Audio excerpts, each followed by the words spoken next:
तालुक्यातील खोपटा गावातील पाटील पाड्यात दरवर्षीप्रमाणे यंदाही शिवागौरा उत्सव मोठ्या उत्साहात साजरा केला जातो। यावर्षी उत्सवाचे खास आकर्षण म्हणजे प्रभू श्रीरामांनी समुद्रातून श्रीलंकेसाठी बांधलेल्या राम सेतूचा देखावा। या देखाव्यात प्रभू श्रीराम, लक्ष्मण, समुद्रदेव व हनुमंतराया अशा 4 भव्य मूर्ती उभारण्यात आल्या असून त्या खोपटा गावातील म्हात्रे पाड्यातील भाया पेंटर यांच्या कारखान्यात तयार केल्या गेल्यात। मुख्य पूजनासाठीची शिवमूर्ती श्री गणेश आणि पार्वती मातेच्या सोबत देखील अतिशय हुबेहूब साकारण्यात आली आहे।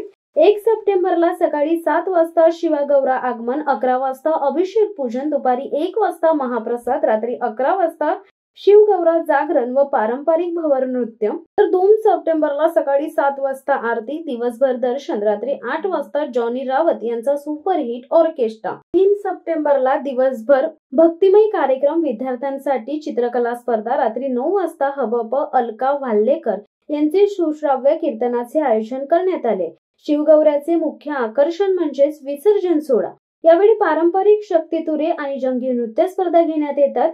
शिवगौऱ्याच्या ठिकाणी घुंगरू वाजलेच पाहिजेत या धार्मिक भावनेतून पहिली बारे मंडळाच्या मंडपात साजरी होते आणि त्यानंतर हजारो भाविकांनी भरलेल्या भव्य मिरवणुकीला प्रारंभ होतो।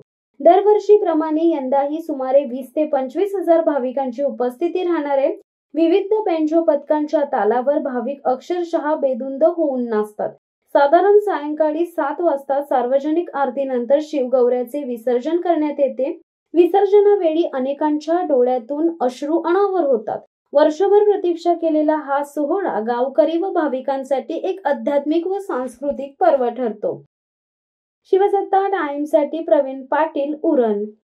दे धडक बेधडक वृत्त देणाऱ्या आपल्या शिवसत्ता टाइम्स न्यूज चॅनलला लाल बटन दाबून सबस्क्राईब करा आणि बेल आयकॉनला क्लिक करायला विसरू नका।